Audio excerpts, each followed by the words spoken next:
Hello, जय श्री राम। तो आज हम करने वाले हैं एक नया पोएम जिसे लिखा है निज़म इज़ेकियल ने। A very Indian poem in Indian English. A very Indian poem मतलब ये एक इंडियन पोएम है जो इंडियन इंग्लिश में लिखा गया है। बेसिकली जो इंडियन इंग्लिश होता है वो स्टैंडर्ड इंग्लिश से थोड़ा डाउन होता है, मतलब उसका लैंग्वेज थोड़ा अलग होता है और ये बेसिकली इंडिया के लोग ही बोला करते हैं। हम लोग कह सकते हैं कि ये थोड़ा बैकवर्ड होता है स्टैंडर्ड इंग्लिश से। और इस पोएम में हम देखेंगे कि जो पोएट है वो सिंपल प्रेजेंट, जो कि ज़्यादातर स्टैंडर्ड इंग्लिश में यूज़ किया जाता है सिंपल प्रेजेंट का, वो उसके जगह पे कॉन्टिन्यूस टेंस का यूज़ करेंगे। ठीक है। तो निज़ाम इज़ेकियल जो थे वो Indian poet, actor, play writer, editor और आर्ट क्रिटिक थे। इनका जो जॉनरा था वो मॉडर्न इंडियन इंग्लिश पोइट्री था। ये एक फाउंडेशनल फिगर थे specially for Indian poetry in English. Basically ये जो पोएम है ये इंडियन इंग्लिश में लिखा गया है और इसमें एक मिडिल क्लास इंसान एक पोएम लिख रहा है। मतलब बेसिकली ये जो पोएट है वो, उनका जो प्रोस्पेक्टिव है इसमें, वो एक मिडिल क्लास फैमिली का प्रोस्पेक्टिव उसमें शो करते हैं और इसमें अपना पर्सनल वॉइस भी देते हैं। जैसे कि वो बताते हैं उन्हें लस्सी बहुत पसंद है और वो वाइन से बहुत बेटर है और वो हमारे कल्चर, सोशल इशू और आइडेंटिटी सबको उसमें बताता है। जैसे कि आइडेंटिटी की वो एक इंडियन है और वो इंडियन बोलते हैं कि मुझे अपने कल्चर को प्रोटेक्ट करना है और जो अभी जो मॉडर्नाइज इतना हो रहा है, हम सबको अपने कल्चर को प्रोटेक्ट करना चाहिए। हमें इतना भी मॉडर्नाइज नहीं हो जाना चाहिए कि अपने कल्चर को ही भूल जाएं। ठीक है, तो आइए पोएम स्टार्ट करते हैं बिना कोई देरी के। आई am standing for peace and for non violence. मैं मैं स्टैंड करता हूँ, मैं खड़ा रहता हूँ किसके लिए? पीस के लिए और नॉन वायलेंस के लिए। मतलब मैं पीस को और नॉन वायलेंस को सपोर्ट करता हूँ। और ऐसे में भी जो निज़ाम इज़ेकियल है वो सही में पीस और नॉन वायलेंस को रियल लाइफ में भी बहुत सपोर्ट करते हैं। उन्हें वॉर वगैरह उतना पसंद नहीं है। तो ये अपने उस मेंटलिटी पे एक मिडिल क्लास इंसान बन के वो हमसे बात कर रहे हैं इस पोएम के द्वारा। I am standing for peace and non violence. Why world is fighting fighting. देखो, नॉर्मल इंग्लिश में फाइटिंग फाइटिंग यूज नहीं होता बट इंडियन इंग्लिश में हम ऐसे वर्ड्स यूज करते हैं। तो इसलिए वो बोल रहे कि मैं सपोर्ट करता हूँ पीस और नॉन वायलेंस को, बट पता नहीं है दुनिया क्यों फाइट करने, झगड़ा करने में लगी रहती है। Why all people of world are not following Mahatma Gandhi. क्यों दुनिया के सारे जो इंसान है उन लोग महात्मा गांधी को फॉलो नहीं कर रहे हैं? क्यों नहीं कर रहे? तुमको करना चाहिए। I am simply not understanding. मुझे समझ में नहीं आता क्यों नहीं कर रहे हैं लोग। Ancient Indian wisdom is 100% correct. I should say even 200% correct. India का जो पहले का विस्डम था, जो कल्चर था, वो 100% सच था। वो फॉलो करना ही चाहिए। नहीं नहीं, 100% नहीं तो 100% वो सही था। हम लोग कहते हैं इंडिया में जो इंग्लिश, हम लोग कैसे कहते हैं? अरे ये 100% सच नहीं है तो 200% सच है। तो ये चीज़ यहाँ पे वही चीज़ दिखाया जा रहा है कि इंडिया में कैसे हम लोग बोलते हैं। ये हमारा बातचीत को दिखा रहा है यहाँ पे। तो वो कहते हैं कि इंडिया में जो विस्डम है वो 100% नहीं, वो 200% करेक्ट है। But modern generation is neglecting. But हमारा जो विजडम, हमारे कल्चर को जो मॉडर्न जनरेशन है वो नेग्लेक्ट कर रहा है। Too much going for fashion and foreign things. वो किसके पीछे वो रुचि दे रहे हैं और किसके पीछे भाग रहे हैं? फैशन के पीछे और फॉरेन थिंग्स के पीछे। जो कपड़े, क्लॉथ्स, सामान, वो मतलब इंडिया में जो सब बनते हैं उन पे उनको इंटरेस्ट नहीं। उन्हें लगता है जो फॉरेन चीज़ तो वही अच्छे हैं और इसलिए वो हमारी संस्कृति को, हमारी सभ्यता को कहीं बहुत पीछे छोड़ के आ चुके हैं। तो ये पहला स्टैंजा खत्म होता है। Other day I am reading in newspaper. उसके बाद उन्होंने ब्रैकेट में लिखा है every day I am reading Times of India to improve my English language. वो कहते हैं कि पहले तो होता है other day I am reading newspaper, मतलब ये बेसिकली एक वो बोलना चाह रहे हैं कि मैं एक दिन न्यूज़पेपर में पढ़ा, मैंने कुछ पढ़ा। बट फिर वो कहते हैं बट ये मत सोचना कि मैंने एक ही दिन पढ़ा, मैं डेली पढ़ता हूँ न्यूज़पेपर टाइम्स ऑफ इंडिया, जिससे कि मैं अपना इंग्लिश को और स्ट्रांग बनाता हूँ और अपना इम्प्रूव करता हूँ इंग्लिश को। बेसिकली जो हम इंडियंस हैं, हम लोग क्या करते हैं ज़्यादातर, हम लोग वैसे ही नोवेल्स वगैरह वो सब देखते हैं, इंग्लिश फिल्म्स देखते हैं इंग्लिश सीखने के लिए। तो वो कहते हैं कि वो भी टाइम्स ऑफ इंडिया इसलिए पढ़ते हैं कि वो इंग्लिश सीख सके।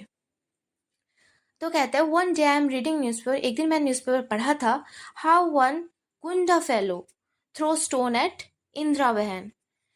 तो इंदिरा गांधी के ऊपर एक गुंडा फेलो, गुंडा मतलब क्या बोलते हैं? जिन लोग दादागिरी करता है, गुंडा, उन लोग मतलब बेसिकली गुंडा जो वर्ड है वो हम लोग का इंडियन वर्ड है, हम लोग इंडिया में बोलते हैं अरे ये गुंडा है। तो बेसिकली वो उस चीज़ को यहाँ पे इंग्लिश के साथ मिक्स कर रहे हैं, और जो कि बस एक इंडियन ही कर सकता है, ये पावर किसी और के पास नहीं है, ठीक है। तो ये बोलते हैं how one goonda fellow throw stone at Indira behen. एक गुंडे ने इंदिरा बहन की तरफ स्टोन फेंका।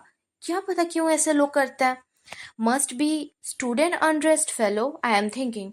शायद ये किसी अनरेस्ट स्टूडेंट ने किया होगा, मतलब किसी स्टूडेंट ने जिस जो बहुत मेंटली कंफ्यूजन में है या फिर बहुत डिस्टर्ब है किसी रीज़न की वजह से, कि कोई चीज़ से वो गुस्सा है और उसने ये चीज़ किया होगा। Friends, Romans, countryman, I am saying to myself. या फिर किसी दोस्त ने या किसी रोमन ने या किसी हमारे कंट्री के इंसान ने ये किया है, और ये चीज़ मैं खुद से कहता हूँ। लेंड मी द ईयर्स, ये एक आइडियम है।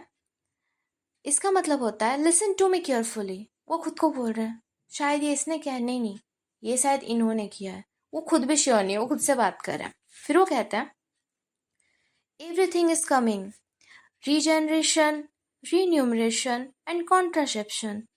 बोलते हैं सब आ रहा है, ऐसा नहीं है कि दुनिया खत्म हो गया है, खराब हो गया है, सब आ रहा है। Be patient brother and sister, बस तुमको पेशेंस रखने की जरूरत है, थोड़ा सा बस पेशेंस रखो, सब आ रहा है वापस। तो बेसिकली जो रीजनरेशन होता है इसका मतलब होता है रीन्यूअल, ठीक है, जो बेसिकली एक पॉजिटिव ट्रांसफॉर्मेशन को शो करता है। और रीनमरेशन मतलब होता है इकोनॉमिकल जस्टिस, जो फिलहाल के टाइम में बहुत ही कम है। तो इसलिए कहा जा रहा है कि जो रिन्यूएबल मतलब सब कुछ फिर से सही होने वाला है, सब ठीक होने वाला है, इकोनॉमिकल फिर से जस्टिस मिलने वाला है, लोग फिर से अच्छे से रहने वाले हैं। कॉन्ट्रासेप्शन मतलब फैमिली प्लानिंग जैसे अभी हो रहा है कि लोगों को बच्चे बच्चे नहीं चाहिए हो रहे हैं, लोग शादी वादी नहीं करना चाह रहे हैं, तो ये सब भी ठीक हो जाएगा, बस हमें क्या पेशेंस रखना है। ये बेसिकली जो मॉडर्नाइजेशन के प्रॉब्लम्स को शो करता है, जो मॉडर्नाइज हो जाता है, जो लोग मॉडर्न ड्रामे में आ चुके हैं उनको ये सब चीज़ पसंद नहीं है। जैसे कि इकोनॉमिकली कोई दब रहा है तो दबता चला जाए, कोई बढ़ रहा है तो कोई बढ़ता चला जा रहा है। बट हमारे कल्चर में पहले ऐसा नहीं था, हम लोग दूसरे की हेल्प करते थे, और हम दूसरे से कभी किसी को गिराना नहीं चाहते थे। लेकिन अब जितने हम मॉडर्न हो रहे हैं, हमें बस अपने से ही मतलब रह रहा है, किसी दूसरे से नहीं। अब वो आता है यू वन ग्लास लस्सी। क्या आपको एक ग्लास लस्सी चाहिए? Very good for digestion. ये हाजमे के लिए बहुत अच्छा होता है। With little salt, lovely drink. और थोड़े से सॉल्ट के साथ ये बहुत यम्मी लगता है पीने में। बेटर देन वाइन, वाइन से तो काफ़ी अच्छा लगता है। Not that I have ever tested the wine. ये इसका मतलब ये नहीं कि मैंने कभी वाइन टेस्ट किया है। I am the total T toddler, completely total. मैंने कभी ड्रिंक नहीं किया। टी टोटलर का ही मतलब होता है जो कभी ड्रिंक ना किया हो। तो बोलता है मैं टोटली कभी ड्रिंक नहीं किया हूँ। मतलब टोटल की यहाँ ज़रूरत थी नहीं, बट ये इंडियन इंग्लिश है तो इसलिए यहाँ यूज़ किया गया। बट आई से wine is for the drunkards only. But मैं इतना तो क्लियरली कह सकता हूँ कि वाइन जो है ना वो सिर्फ ड्रंकर्स के लिए है। उससे किसी का स्टेटस और किसी का क्लास पता करने के लिए वाइन नहीं है। वो जो वेस्टर्न कल्चर है उसमें वो फॉलो किया जाता है, इंडियन कल्चर में ये बस ड्रंकर ही पीते हैं। What you think of prospect of world peace. अच्छा चलिए ये सब छोड़िए, बताइए कि वर्ल्ड पीस के बारे में आपका क्या राय है। क्या प्रोस्पेक्टिव से आप सोचते हैं, क्या आपकी सोच है? Pakistan behaving like this, China behaving like that. हाँ हाँ मुझे पता है पाकिस्तान ऐसे बिहेव करता है, चाइना उधर लड़ने आ जाता है। It is making me very sad, और ये सब मुझे बहुत दुखी करता है सोच के। मैं जब ये सब सोचता हूँ मुझे बहुत दुखी होता है, मुझे बहुत सैड फील होता है। आई एम टेलिंग यू, मैं आपको कह रहा हूँ, रियली मोस्ट हैरेसिंग मी। सच बता रहा हूँ, मुझे बहुत हैरेस करता है ये सब चीज़। All man are brothers no, पर सारे इंसान हम मीन्स हम भाई भाई हैं ना। मैन यहाँ पे मतलब हम जितने हैं हम लोग सब भाई भाई हैं ना।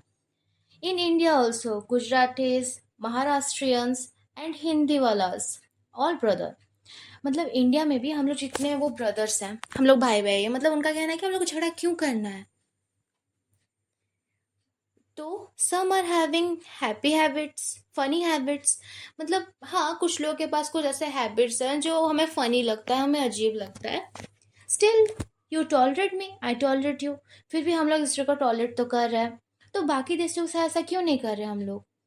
हम उनके साथ लड़ रहे हैं बट हम लोग तो भाई भाई हैं ना। वो भी हमारे भाई लगते हैं, हमारे नेबर हैं, हम भी उनके नेबर हैं। सो हम लोग से एक दूसरे को अगर टॉलरेट करें, और जैसे कि हम इंडियंस जो है, Gujaratis, Maharashtrians, Bihari's, UP side जितने हैं, सब हम लोग एक दूसरे को टॉलरेट करते हैं, झेलते, फिर भी हम लोग साथ रहते हैं। वन डे राम राज्य इज श्योरली कमिंग। और अगर हम लोग ऐसे ही रहते रहें तो हमारा इंडिया जो जाना जाता है डाइवर्सिटी के लिए, हमारे यहाँ पे हर धर्म को प्रायोरिटी दिया जाता है, हमारे यहाँ किसी भी धर्म को नीचा नहीं समझा जाता। तो अगर ऐसे ही चलता रहा तो जो राम राज्य है वो ज़रूर बनेगा। मतलब ये जो हमारा इंडिया है, मतलब एक दिन हमारा जो इंडिया है, हमारा दुनिया है, वो अच्छा बन जाएगा अगर हम लोग ऐसे एक दूसरे को भाई समझ के अपना लाइफ बिताएं साथ में। तो फिर वो बोलते हैं यू आर गोइंग, क्या तुम जा रहे हो? ये बेसिकली वो दो जन को कह सकते हैं। एक तो ये अपने व्यूअर्स को कह रहे हैं जो उसको वो पोएम खत्म होने के बाद उन्हें उन्हें अलविदा कहना पड़ेगा। और दूसरा वो उन फॉरेनर्स को कह सकते हैं जो इंडिया में आते हैं और फिर वो वापस जा रहे हैं। But you will visit again, तो कहते हैं कि दोबारा आना, ऐसा नहीं कि जाके भूल जाओ। एनी टाइम एनी डे, किसी भी टाइम आओ, किसी भी दिन आओ। I am not believing in ceremony. मैं ये सब बिलीव नहीं करता कि नहीं शादी पे ही मिलना है या फिर किसी गोद भराई तभी मिलना है। Always I am enjoying your company. तुम जब भी आओ तुम्हारा मोस्ट वेलकम है। मुझे तुम्हारी कंपनी बहुत अच्छी लगती है। या तो वो रीडर को कह रहे हैं कि ठीक है, इस पोएम तो ख़त्म हो रहा है, तो हम दूसरे पोएम में दोबारा मिलेंगे और तुम वापस आना, मुझे पढ़ना, हम साथ में ये वो अपने हमारी स्टोरी वापस से सुनेंगे। और वो ये भी कहना चाहेंगे शायद, मतलब बेसिकली यहाँ पे हम दो प्रोस्पेक्टिव सोच सकते हैं कि वो जो फॉरेनर्स है जो इंडिया है उनको कह रहे हैं कि ठीक है आप जा रहे हो ना इंडिया से, कोई बात नहीं, आप दोबारा आना। और ऐसा नहीं है कि आप किसी सेरेमनी पे आना है, कोई फंक्शन हो तभी आना है, आप जब भी आओगे आपका वेलकम हम करेंगे, वो भी ओपन हार्टेडली। और हम इंडियंस जाने भी उसलिए जाते हैं, हम लोग हर किसी को दिल खोल के वेलकम करते हैं। तो इसी के साथ निज़ाम इज़ेकल का पोएम ख़त्म हुआ। वो ऐसा नहीं था कि वो बहुत अनलिटरेट थे या फिर वो अच्छे से स्टैंडर्ड इंग्लिश नहीं लिख सकते थे, वो लिख सकते थे। बट यहाँ पे बेसिकली उन्होंने एक मिडिल क्लास के प्रोस्पेक्टिव से दिखाया है कि एक मिडिल क्लास अगर बोलना चाहेगा, अपना ओपिनियन रखेगा, तो वो कैसे रखेगा। वो दिखा रहे कि वो लिटरेट है बट वो हाईली एडुकेटेड नहीं है, जो कि एक मिडिल क्लास का पहचान है। हम लिटरेट हैं बट हम उतने हाईली एडुकेटेड नहीं हैं, बट फिर भी अपना ओपिनियन रखने का हमें भी हक है, because we are living beings and वो हक हमें सरकार ने भी दिया है। ठीक है। सो अगली बार मिलते हैं किसी नए पोएम के साथ। तो stay tune and take care, tata. और अगर कोई आपके पास सजेशन हो तो आप मुझे बता सकते हो कि नेक्स्ट वीडियो किस पे आना चाहिए।